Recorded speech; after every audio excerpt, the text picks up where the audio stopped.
Alma 19. After 2 days they were about to bury him. The queen heard the fame of Ammon and called him. Ammon did as commanded by the queen and went to the queen. And the queen said, "The servants of my husband made it known to me that thou art a holy prophet of God. If this is the case, go and see my husband. He's been laid up for 2 days.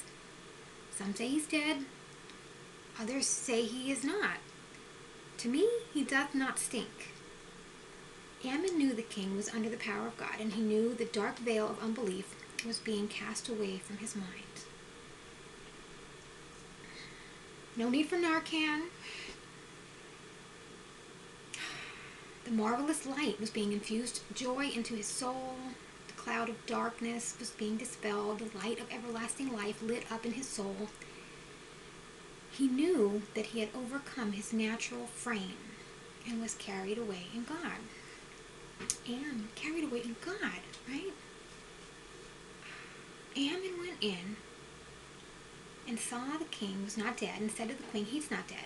He sleepeth in God. Tomorrow he shall rise. Bury him not." And the queen said, "I believe it."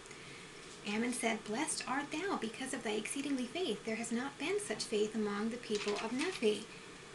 The queen watched her husband, and he rose, according to the words of Ammon. He said, "Blessed be the name of God, and blessed are you, woman. As sure as thou livest, I have seen my Redeemer.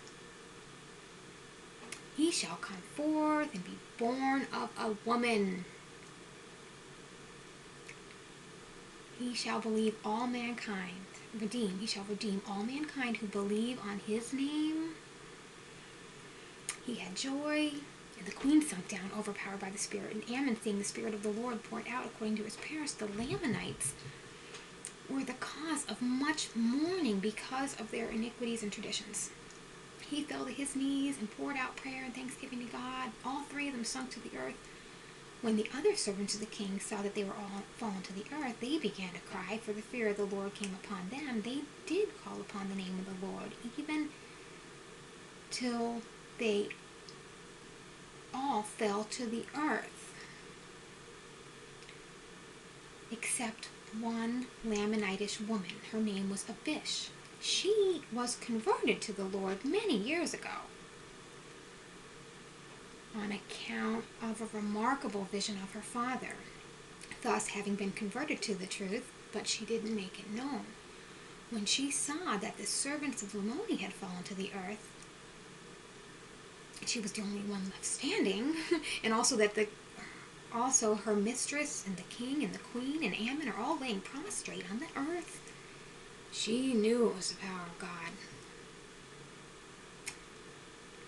And supposing this opportunity to make known to the people, to behold the scene would cause them to believe in the power of God, she ran from house to house, making it known to them.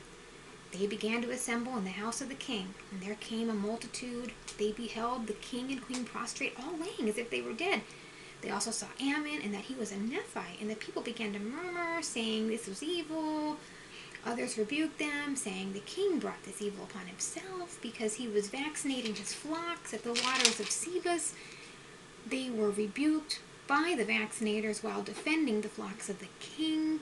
One of the grieving brothers, who was slain by the sword of Ammon, he went to slay Ammon and fell dead. We see that Ammon could not be slain, because the Lord promised his father Mosiah for his faith. When the multitude saw Ammon's enemies dropping dead, fear came upon them all. They did not put forth their hands to touch him or any of those who had fallen. They began to marvel again, the cause of this great power, and what's it all mean? Many said that Ammon was the Great Spirit. Others said he was sent by the Great Spirit. Others rebuked them, saying he's a monster sent from the Nephites to torment them. Some said Ammon was the Great Spirit sent to afflict them because of their iniquities. It was the Great Spirit that always attended the Nephites, and that it was the Great Spirit who destroyed so many of their enemies, the Lamanites. So many of their brethren, the Lamanites, that there was contention that began to be exceedingly sharp. And while they were contending, this woman servant caused the multitude to gather. She saw the contention, was sorrowful even to tears. So she went and took the queen by the hand and raised her from the ground. As soon as she touched her, the queen rose up and cried with a loud voice, "Oh, blessed Jesus, who has saved me from awful hell. Oh, bless God, have mercy on this people." Then clasped her hand, filled with joy, speaking many words which were not understood. Then she took King Lamoni by the hand, and he arose. He saw the contention of the people and began to rebuke them and to teach them the words of Ammon. And so many as heard his words believed and were converted. Many who would not hear his words walked away. Ammon arose and said that their hearts have been changed. They have no more desire to do evil. They detailed that they seen angels. They talked with them about God's righteousness. Many did believe and were baptized. They became a righteous people, established a church. The work of the Lord did commence amongst the Lamanites. And his arm was extended to those who repented and believed on his name.